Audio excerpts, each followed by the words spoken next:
딸들에게 희망을. 제가 좋아하는 책인데 아이들이 굉장히 어렸을 때부터 지금 사세보시 이러면서 엄청나게 달리고 있잖아요.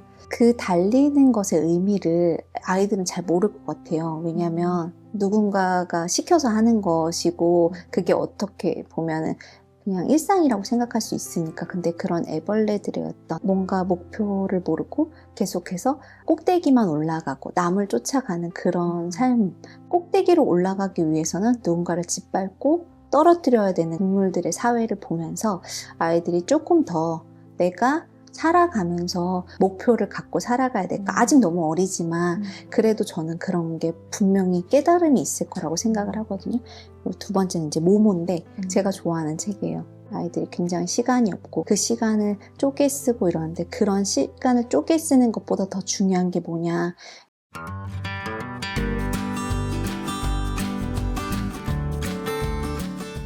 어서와 초등 비문학은 처음이지라는 제목이 참 인상적입니다. 현직 교사이자 학부모로서 초등학생을 위한 비문학 독해훈련사가 꼭 필요하다고 느끼신 결정적인 계기나 문제의식은 무엇이었나요? 고등학교에 있다 보니까 고등학생들하고 굉장히 오래 있었는데 학생들이 비문학 지문을 읽을 때 굉장히 어려움이 크다는 걸 알게 됐어요. 비문학 지문 자체가 사실은 굉장히 어렵지 않고 우리의 어떤 일상의 이야기다라는 걸 아이들한테 이야기해 주는데 애들이 어렸을 때부터 그런 훈련이 안 되어 있다 보니까 비문학 지문 읽는 훈련이 잘 안 돼 있는 거예요. 비문학 지문을 읽을 기회가 많이 없는 거죠. 그 겁을 많이 먹는다라는 생각이 많이 들었어요. 좀 어렸을 때부터 아이들이 초등학교 때부터 조금씩 연습하면서 읽어 나가면 조금 더 아이들이 겁먹는 걸 없애고 좀 더 자신 있게 읽을 수 있지 않을까라고 생각을 해서 초등을 위한 이제 비문학 책을 내게 됐습니다. 그 동화책이나 이야기책에 익숙한 아이들에게 비문학은 낯선 영역인데요. 글을 읽어도 무슨 내용인지 모르는 아이나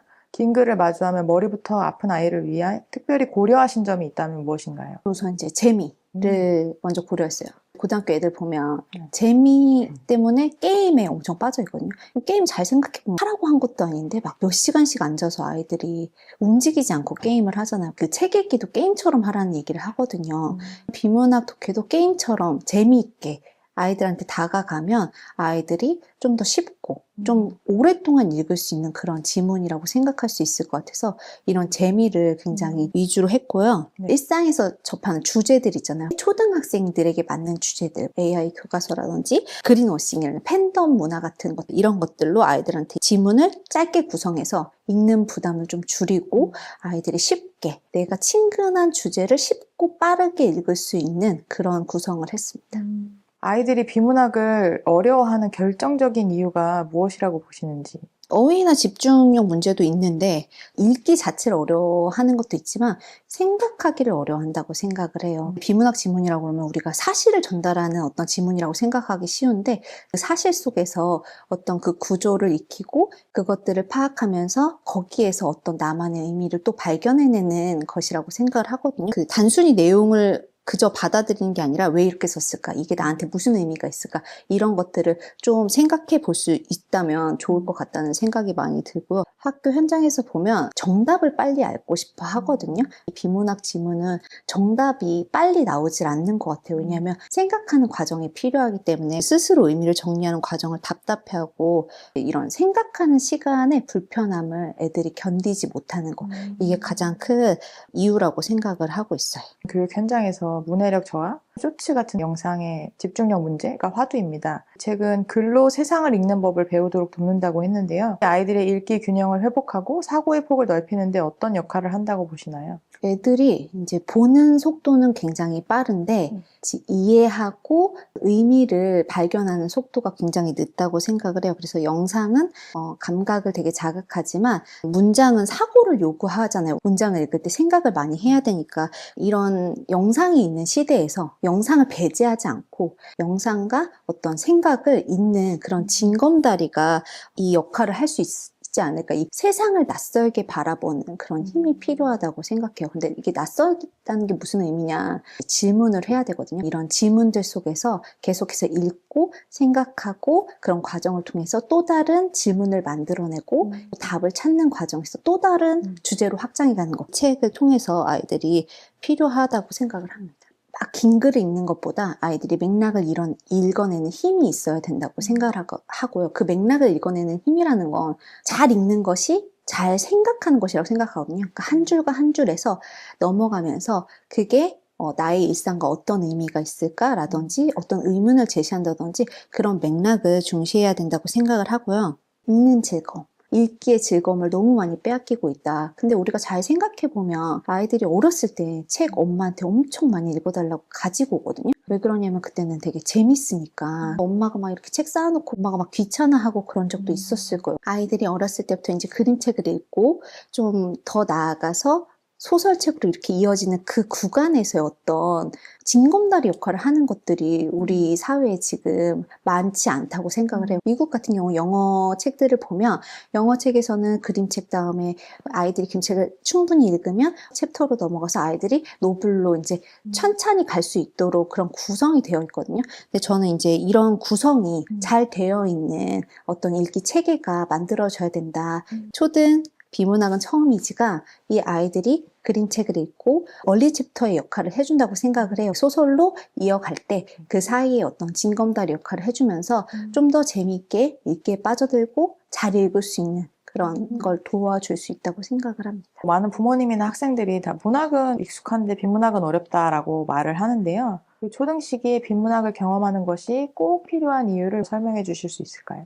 경험해야 되는 이유가 우리의 일상의 일들이라 너무 쉽게 접근할 수 있어서 좀 더 관심을 가지면 쉽게 뭔가 익힐 수 있는 것들이라서 어렸을 때부터 비문학을 경험하는 게 중요하다. 그리고 문학 자체가 마음의 창이라고 한다면 비문학은 세상을 열어주는 창이라는 생각이 들어요. 그런 것들을 이 책을 통해서 할 수 있다고 생각하고 경제 단원의 이제 펜심이 만든 경제 효과라고 해서 스위프트 노믹스가 나오는데 그건 사실 저의 일상에서 생겨났거든요. 저도 어느 밴드 그룹을 좋아하고 밴드의 어떤 굿즈를 산다든지 그랬을 때 저희 아이가 저한테 와서 엄마 이런 것도 사면 누구에게 돈이 가냐 뭐 이런 것들도 물어보고 이게 어떤 효과를 일으킬 수 있냐 좋아하는 감정이 어떤 소비랑 연결이 되고 그게 어떤 사회적 현상이랑 이어질 수 있다는 이런 것들 좀 바라보는 눈을 조금만 바꾸면 일상도 훌륭한 비문학이 될 수 있다. 어렸을 때부터 이렇게 우리가 접하는 일상에서 비문학을 쉽게 익히고 좀 더 좀 친근하게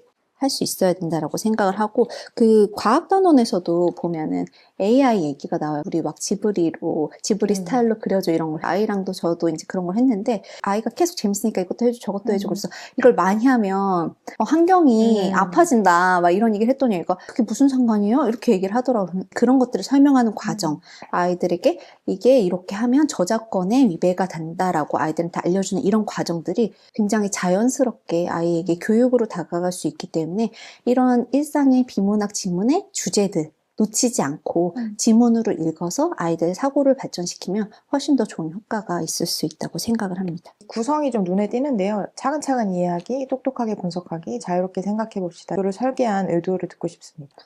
아이들이 글을 읽을 때 어떻게 읽어야 될지 잘 몰라요. 그러니까 처음부터 읽는데 어디가 중요한 건지 어떤 걸 체크해야 될지 잘 모르는데 저는 첫 번째를 어휘력, 어휘가 가장 중요하다고 생각을 했고요. 어휘가 안 되는 친구들은 아예 글을 자체를 못 읽어내거든요. 어휘를 꼭 잡고 가야 된다라고 생각을 했고 두 번째 이제 똑똑하게 분석하기는 사실 요약이에요. 저는 요약이 읽기에서 가장 어렵다고 생각을 해요. 학생들이 여기 이 지문에서 각각의 문단, 아주 짧은 문단에서 요약을 한 문장씩 하면서 그 전체 내용을 좀 더 이해할 수 있는 그런 방식을 택했고 자유롭게 생각해 봅시다는 사실 제가 가장 원하는 거거든요. 일반 비문학 독해, 뭐 비문학 지문이라고 하면 좀 딱딱하게 문제 풀기에 많이 치우쳐 있거든요. 아직 아이들이 초등학생이 문제 풀기보다 좀 더 다양한 시선을 갖는 걸 중심으로 잡았고 그래서 이렇게 자유롭게 생각해 봅시다. 아이들이 각 지문에서 생각해 볼 문제들, 찬반 토론과 관련된 것들, 스스로 발제를 해볼 수 있는 것들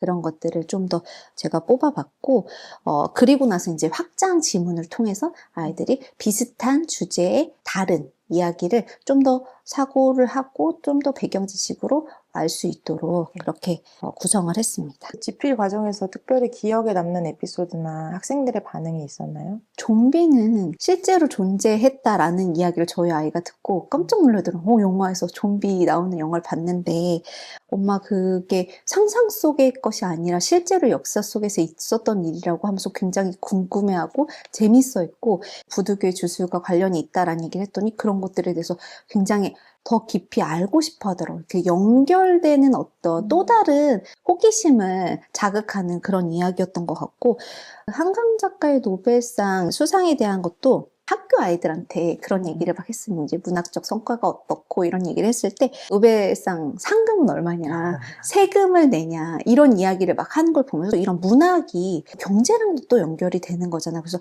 되게 다양한 시선으로 갈 수 있다는 굉장히 신선한 충격을 받았었던 것 같고 키오스크 같은 경우는 사실 저도 일상에서 어려움을 겪고 있거든요. 안 그럴 것 같지만 키오스크가 있는 가게에 가면 저도 모르게 굉장히 주눅이 들어요. 왜냐하면 뒤에 사람들이 줄도 서 있고 내가 실수를 하면 어떡하나 저희 아이한테도 보여줬는데 그때 저희 아이가 이렇게 읽더니 엄마 할머니도 나랑 같이 맥도날드에 갔을 때 굉장히 힘들어했어 이런 얘기를 하더라고요. 그래서 이런 것들 어떤 일상에서 우리가 경험하는 것들이 사실은 다양한 문제와 엮여 있고 그것들을 지문으로 아이들이 읽을 때 굉장히 새로운 또 다른 시선을 갖게 되고 비문학 지문을 읽는 것이 굉장히 좋은 아이들의 학습의 하나라고 생각을 하거든요.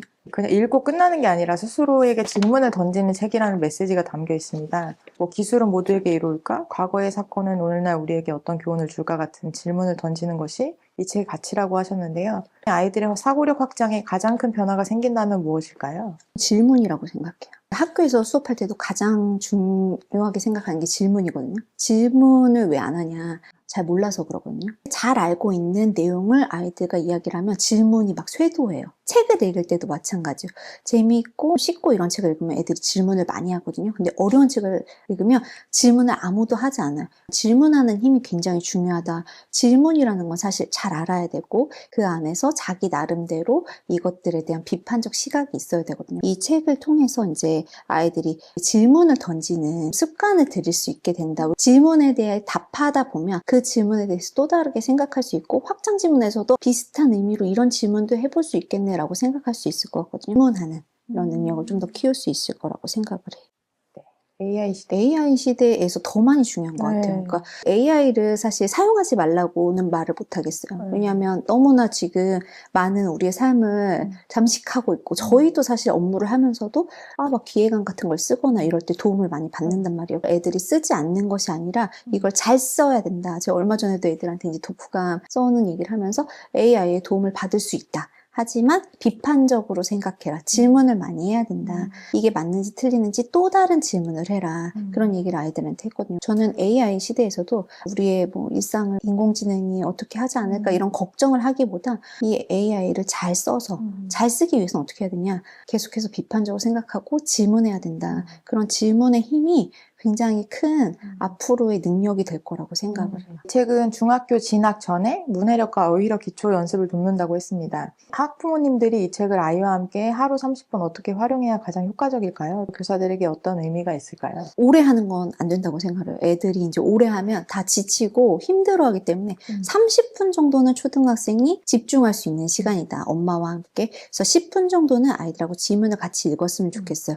굉장히 짧거든요. 10분 안에 분명히 읽을 수 있을 것 같고 읽으면서 나머지 10분 동안에는 거기에 있는 아이들하고 어휘력도 한번 확인해보고 요약도 같이 해보고 같이 이야기를 해보면 좋을 것 같고 그 나머지 10분 동안에는 또 확장 지문에 대해서 같이 읽으면서 어떤 질문을 할 수 있는지 아이와 함께 질문 만들어 보기 해도 좋을 것 같고요. 생각해 보기 위해서 했던 대답에 대해서 엄마랑 또다시 깊이 있게 이야기를 하는 시간도 있었으면 좋겠어요. 부모님과 함께하는 비문학 공부하는 시간이 됐으면 좋겠다라는 생각을 많이 하거든요. 왜냐하면 아이들이 아직 어리고 부모님과 뭘 하는 걸 굉장히 좋아하는 시기예요. 엄마랑 어휘도 같이 한번 확인해보고 요약도 같이 해보고 왜 틀렸는지 확인해보고 그러는 시간이 그 30분이 저는 아이들하고 책 읽는 30분과 비슷하다고 생각을 해서 그렇게 활용을 해주셨으면 좋겠고 초등에서는 또 아침 독서 시간이 있어요. 선생님들이 아침 독서 시간마다 어떤 프로그램을 할지 굉장히 고민이 많으시죠. 계시더라고요.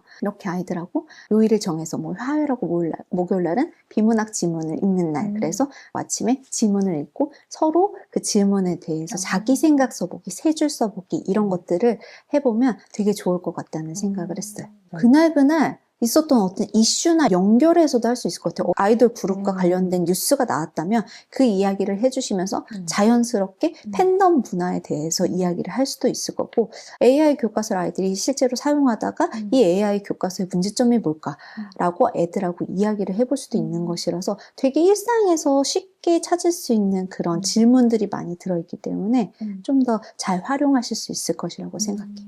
독자들이 이 책을 읽고 나서 가장 크게 느꼈으면 하는 한 가지 감정이나 변화가 있다면 무엇일까요? 저는 자신감이에요. 읽을 수 있다. 읽지 못한다. 나는 읽을 수 없다. 원래부터 이렇게 태어났다. 이런 식으로까지 애들이 비관하기도 하거든요. 아예 독서 자체를 못하는 이유가 자신감의 부족에서도 많이 생겨나요. 애들이 어렸을 때부터 나는 비문학 지문 한 페이지 잘 읽을 수 있어. 우리도 공부해봤고 생각해보기도 하면서 요약도 해봤어. 난 요약도 좀 할 수 있어. 이렇게 한 권이나 다 했어. 애들이 뭔가 성공 경험을 쌓으면서 계속해서 나아가면 좀 더 아이들이 자신감을 좀 나중에 가서 중학교에 가고 고등학교에 가서 어떤 비문학 지문을 맞닥뜨렸을 때 되게 자신 있게 읽을 수 있을 거라고 생각해요. 저희 둘째랑 아주 나이가 딱 맞아요. 저희 둘째랑 이제 집에서 같이 해보려고 하는데 둘째가 이제 영상이나 이런 걸 되게 좋아하고 책 읽기와 굉장히 거리가 먼 아이예요. 제가 그 친구를 책을 읽게 하려고 굉장한 많은 노력을 하고 매일 막 책을 읽어준다든지 아직까지도 그렇게 하거든요. 초등학교 3학년인데